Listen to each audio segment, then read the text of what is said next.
lihat secara kuantitatif, bandingkan sebelum COVID, sebenarnya kita masih di bawah COVID ya, masih di bawah tahun 2019.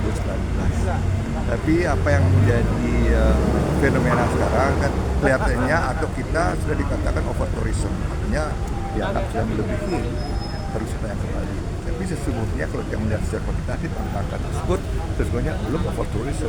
Yang terjadi adalah penumpukan pariwisata pada suatu tempat tertentu. Misalnya penglipuran, misalnya nusa penida. Betul, itu akibat daripada promosi, kemudian medsos yang sering memberikan bantuan juga dan lain sebagainya. Yang tidak juga kalah pentingnya yang memberikan kontribusi juga terhadap katakanlah hiruk pikuk di Bali ini kan dengan adanya wisatawan yang tidak tertib di jalan raya, tidak tertib dan semua pembangun sudah bisa terdeteksi lagi. Kalau dulu kan masih terdeteksi di mana ada sono-sono atau akomodasi peristiwa masih terdeteksi dulu. Sekarang ke kampung-kampung, bahkan saya dengar beberapa daerah di Kelungkung sudah masuk ke desa-desa. Mungkin dari sana kita harus mulai menertibkannya.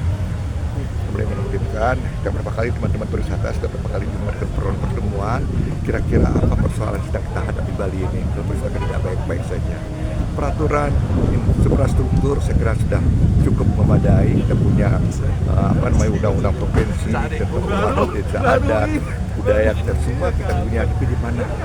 Kenapa tidak bisa berjalan sesuai yang kita lakukan? Ini yang sedang kita kaji bersama teman-teman pariwisata. Pariwisata sangat siap membackup desa adat, sangat siap membackup pemerintah atau aparat lainnya begitu kebaikan Bali ke depan. Apakah Bali sudah saatnya selektif terhadap wisatawan? Ya, artinya pengetatan mungkin sehingga mencegah yang nakal-nakal itu.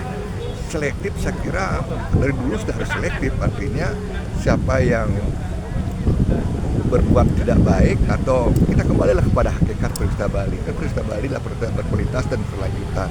Ketika kita bicara tentang pariwisata berkualitas adalah pariwisata yang memberikan kontribusi, yang memberi akses manfaat pada masyarakat Bali. Kan itu asas pembangunan kan begitu, harusnya memberikan manfaat kepada masyarakat setempat.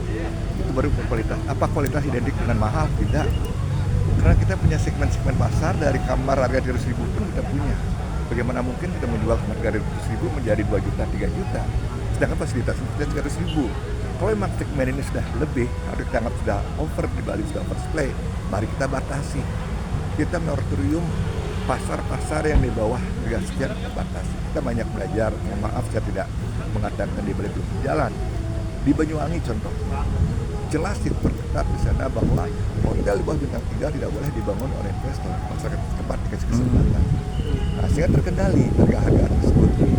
Kalau kita bicara tentang berkelanjutan, kita harus maknai itu sebagai pariwisata yang tidak merusak sumber daya Bali, tidak merusak alamnya, tidak merusak manusianya, dan tidak merusak budayanya.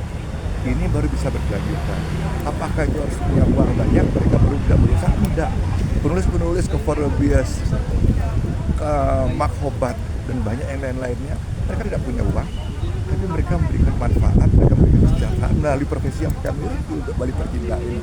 Jadi ini kita perlu luruskan ke depan, bukan selalu bahwa yang berkualitas itu harganya mahal, tapi adalah yang memberikan manfaat kepada masyarakat dan tidak merusak sumber daya kehidupan. Mengenai jumlah kamar hotel di Bali, kenapa itu?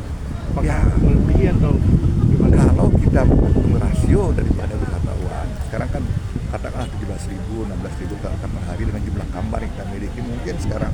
Karena sebelum 2018 itu survei terakhir itu sudah sekitar 130.000. Terus sekarang berkembang mungkin 140.000 sudah ada sekarang di Bali. Nah dengan jumlah kamar sekian, kemudian kita bandingkan dengan jumlah tamu yang tamunya akan berkaitan dengan penerbangan, kelihatannya kita overstay. Bahwasannya ada kawasan, ada hotel yang sudah overbooking di atas 80%, betul ada. Kedua contohnya, karena sering dipakai untuk kegiatan kementerian dan lembaga-lembaga pusat. Nah, ini banyak menggunakan kawasan Nusa Dua, betul, tapi tidak mewakili daerah lain, tidak mewakili kawasan lain. Ini yang perlu juga kita cermati, bagaimana strategi kita agar teman-teman di Beleleng, teman-teman di Ciredase, di Ujung, ini juga mendapat cipratan dari pariwisata yang katanya over tourism di Bali Selatan.